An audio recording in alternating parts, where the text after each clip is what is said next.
আরে ম্যাডাম এসছেন। Chairman madam, আপনি ওকে চেনেন? তুই এই ছেলেটাকে, তুই আর কাউকে পেলি না? বুঝতে পেরেছি, তোরা সবাই মিলে আমার সাথে ঠাট্টা করছিস, তাই তো? চুপ কর বুড়ো। জানিস না কার সঙ্গে কথা বলছিস? উনি হলেন আমাদের চেয়ারম্যান। ভদ্রভাবে কথা বল।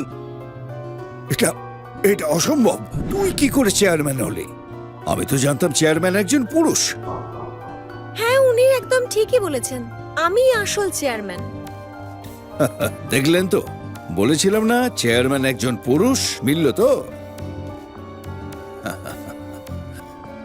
আসলে আমি শুধু নামমাত্র শেয়ার হোল্ডার। আসল ক্ষমতা যার হাতে আছে তিনি হলেন ইনি, আমার হাজবেন্ড।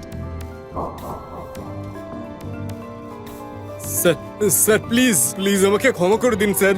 আমি এই বুড়োর কথাই বিশ্বাস করেছি, আপনাকে অপমান করেছি। দয়া করে ক্ষমা করে দিন। এটা অসম্ভব, হতে পারে না। এই কোম্পানির সার্ভিসও খারাপ, ব্যবহারও খুব খারাপ। যারা ক্ষমতার অপব্যবহার করে তাদের তাড়িয়ে দাও। প্লিজ স্যার, আরেকটা সুযোগ দিন। নিয়ে যাও ওকে। যাও। আপনাকে কি করব? বাবা, আমার ভুল হয়ে গেছে। আমি কি করে জানবো যে তুমি এই কোম্পানির চেয়ারম্যান? আমরা তো এখন একই পরিবারের লোক, তাই ভাবছিলাম এই কোম্পানির হেল্প নিয়ে আমাদের কোম্পানিকে আরো অনেক বড় করে তুলবো। তুমি নিশ্চয়ই আমায় সাহায্য করবে।